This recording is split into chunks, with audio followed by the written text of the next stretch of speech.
पर एक दिन प्रभु ने क्या देखा कि सब सो रहे हैं और बड़े भैया युधिष्ठिर जी सिर पकड़ के बैठे बैठे रो रहे हैं आधी रात में। तो भगवान जा करके बोले, बड़े भैया ऐसा क्या हो गया? अब तुम सम्राट बन गए, राजा बन गए, सारे शत्रु आपके मारे गए, अब आपके कष्ट का कारण क्या है? तब युधिष्ठिर जी बोले, गोविंद अपने ही भाई बंधुओं का वध करके मैं राजा बना, तो अब किस पर राज्य करूं? इस विजय का महोत्सव किसके साथ बैठ के मनाऊं? अर्जुन को युद्ध के प्रारंभ में जो मोह हुआ था वही युद्ध के विश्राम में युधिष्ठिर जी को होने लगा। तब भगवान ने बहुत समझाया, युधिष्ठिर जी को समझ में नहीं आया। क्यों नहीं आया? क्योंकि समझाने के वाले के प्रति श्रद्धा हो तो उसकी बात समझ में आती है। और युधिष्ठिर जी महाराज कन्हैया को अपना छोटा भैया मानते थे कि जो तो अभी बच्चा है, इसलिए उनकी वाणी पर उनकी उतनी श्रद्धा नहीं हुई। तो प्रातः होने पर प्रभु पांडवों को लेकर के पितामह भीष्म के पास पहुंचे, जो सरसैया पर अभी भी सोए पड़े हैं। पांडवों ने जाकर के प्रणाम किया। पितामह भीष्म ने आंख खोल के देखा तो सामने द्वारकानाथ खड़े थे।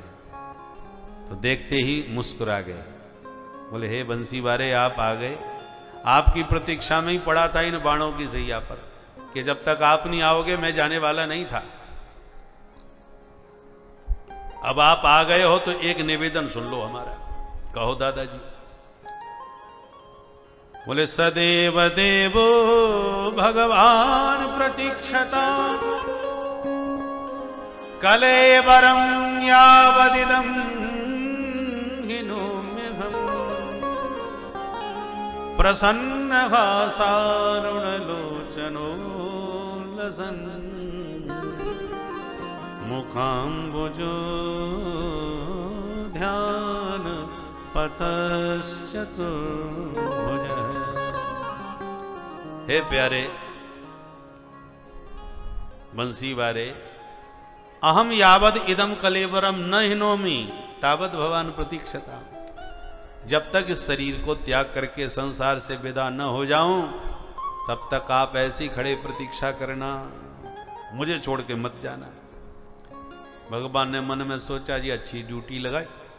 हम जानते हैं इनको इच्छा मृत्यु का वरदान मिला हुआ है, ये जब चाहेंगे तभी जाएंगे। और संसार में कोई भी व्यक्ति जल्दी से मरना तो चाहता ही नहीं। बोलो कौन चाहता है? बहुत से लोग बहुत ज्यादा दुखी हो जाते हैं तो कभी दुख में मुंह से निकल तो जाता है कि क्या करें, ऐसी जिंदगी से तो मर जाना अच्छा है। पर जो ऐसा बोलते हैं वो भी हृदय से मरना नहीं चाहते। एक बार एक 90 साल की बुढ़िया थी, पुराने चावल, खूब काम करती थी, उम्र से ज्यादा मेहनत करती थी, और इसके बाद भी बहू इतनी खतरनाक आई कि कोई ना कोई व्यंग के बाण चलाती रहती थी। बुढ़िया को खाने के लिए सुबह शाम 10-10 रोटी चाहिए दूध के साथ, और काम के नाम पर सीख नहीं हिलाना चाहती। बुढ़िया को एक दिन बड़ा मूड खराब हो गया, इतना काम करती हूँ फिर भी ये जब देखो तब छाती पे चढ़ी रहती है। आज मैं देखती हूँ, पूरा घर की सफाई करके इतना कूड़ा निकाला और सब इकट्ठा करके एक टोकरी में भरा। अब इतना वजन हो गया कि बुढ़िया पर उठाया न गया। अब दुखी होकर के बहुत दम लगाई और टोकरी से टोकरी न उठी। अब बैठी बैठी सिर पकड़ के बड़बड़ाने लगी, हे भगवान मेरे संगी साथी सब मर गए, भगवान जाने मेरा नंबर कब आएगा, ऐसी जिंदगी से तो मर जाना ही ठीक है, मेरी तो यमराज भी नहीं सुनते। इतने में यमराज वहीं से निकल के जा रहे थे, उन्होंने सुन लिया कि हमको किसने याद किया भाई। तुरंत यमराज भैंसे पर सवार बुढ़िया के सामने प्रकट हो गए। जो यमराज ने प्रकट होके कहो देवी क्या चाहती हो। तो यमराज को देखती बुढ़िया घबरा गई, कौन हो महाराज? बोले हम हैं यमराज। तो यहां काहे क्यों आए हो? अरे तुमने ही तो हमें बुलाया था, अभी नहीं कह रही थी कि मेरी यमराज नहीं सुनते, तो मैंने सुन ली, तो हमको लगा कि हमको किसी ने याद किया है तो चलो बात करते हैं, इसलिए आ गया। अब बताओ क्या चाहती हो। बुढ़िया घबरा गई, बोले महाराज मुझे कछु ना चाहिए, आप आ गए हो तो या टोकरी है मेरे पे सिर पर उचाए दे और जहाँ जानो हो यहाँ पधारो और मुझे कछु लेनो देनो ना है। 1 मिनट में बुढ़िया की भाषा पूरी बदल गई।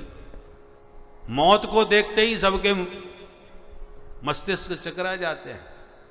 तो मौत होने की बात तो बहुत करते हैं पर मरना दिल से कोई नहीं चाहते। बोलो राधे राधे।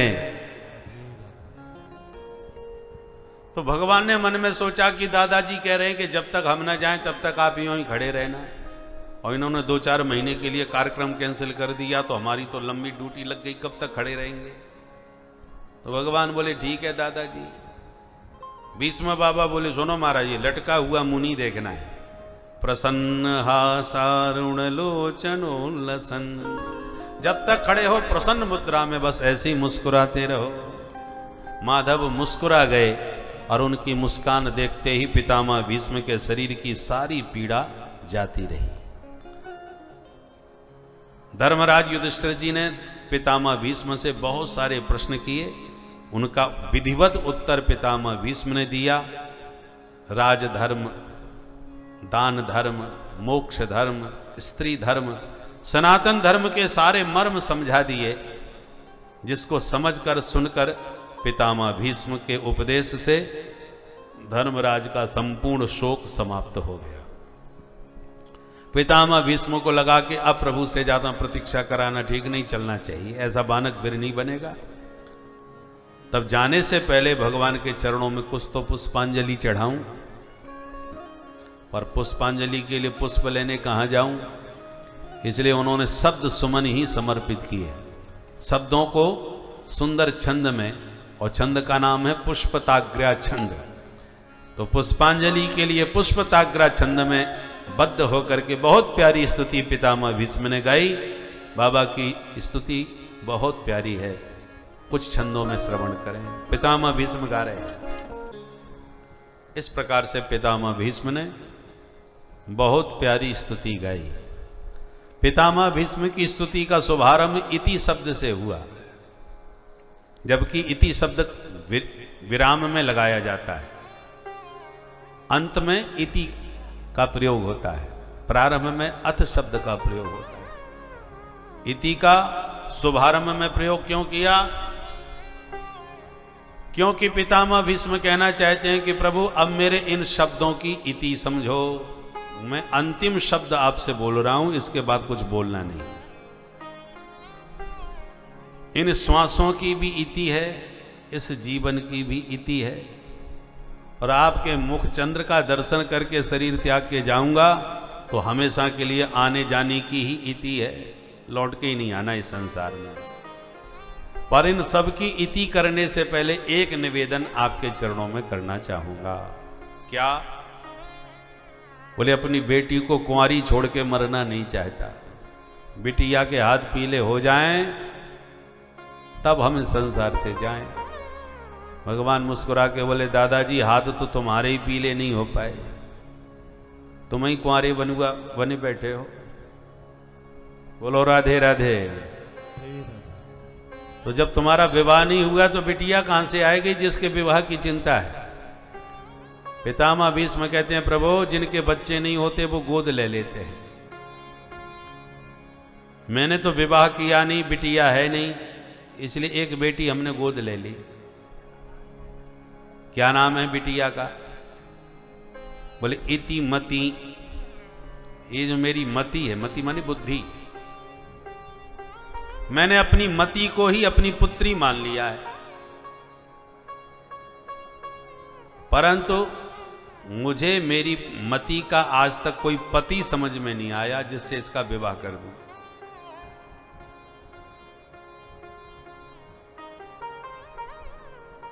भगवान बोले तुम्हारी बिटिया जाना पढ़ी लिखी है क्या? ऐसी इसमें क्या विशेषता है कि तुम्हें दुनिया में कोई इसका बर ही नहीं दिखाई पड़ा? पितामह भीष्म कहते हैं सो तो है महाराज, विशेषता तो इसमें बहुत है, इसलिए तो इसका वर ढूंढना मुश्किल पड़ रहा है। वर शब्द का अर्थ क्या होता है? वर माने दूल्हा तो होता ही है, पर वर का मतलब होता है श्रेष्ठ। कन्या से वर हमेशा श्रेष्ठ होना चाहिए, तभी उसका पूर्ण समर्पण उसके चरणों में होगा। आजकल जमाना बदल गया है। बहुत से आजकल नवयुवक अपने से अधिक उम्र वालियों से भी विवाह कर लेते हैं, परंतु वास्तविकता यह है कन्या हर स्थिति में छोटी होनी चाहिए, उम्र से भी छोटी, शिक्षा दीक्षा में भी छोटी, तभी तो वो वर का सम्मान कर पाएगी। वर माने श्रेष्ठ, हर मामले में श्रेष्ठ होना चाहिए। तुम्हारी बिटिया में क्या विशेषता है? बोली मैं मति वितृष्णा, सबसे बड़ी विशेषता तो यह है कि इसमें कोई तृष्णा नहीं है।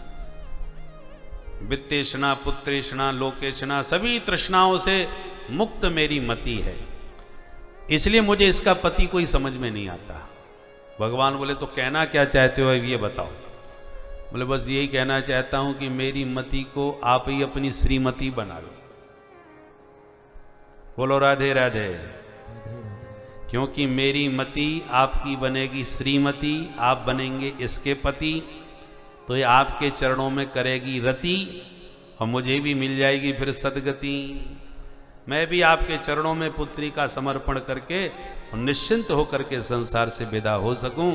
इसलिए इति मतिरुपकल्पिता वितृष्णा भगवती सात्वत पुंगवे विभूमि। हे सात्वत पुंगव, मेरी पुत्री मेरी मति सदा आपके चरणों में समर्पित रहे। बहुत प्यारी स्तुति गाई और अंत में स्तुति गाते गाते रास विहारी नटनागर कृष्ण का ध्यान करने लगे। ललित गति विलास बल गुहास प्रणय निरीक्षण कल्पतोरुमाना। हे मनमोहन घनश्याम, ललित गति, आपकी एक एक चेष्टाएं भक्तों को दीवाना कर देती हैं, उनके चित्त को चुरा लेती हैं। ललित गति, गति माने गमन। आप जो ठुमुक ठुमुक के चलते हो, आपके चाल पर ही लोग निहाल हो जाते हैं, और चाल से भी कोई बच जाए तो बलगुहास। आप जब हंसते हो, आपकी हंसी ही लोगों को फंसा लेती है, और हंसी से भी कोई बच जाए तो प्रणय निरीक्षण। उसको जब चितवन से तिरछी निगाह से निहारते हो तो अपनी चितवन से ही उस पर पूरा जादू चला देते हो। आपकी तो आंखों की चितवन में चमत्कार है, आंखों में वो जादू है कि एक से एक जड़मती को भी अपना दीवाना बना लेते हो। कैसा भी महामंद हो, उस मंद बुद्धि प्राणी को भी आप अपनी मधुर मुस्कान चितवन से अपना दीवाना बना लेते हो। भगवान की आंखों में जो चमत्कार है उसका वर्णन एक पद में रसिकों ने किया है। इनकी आंखों में क्या जादू है।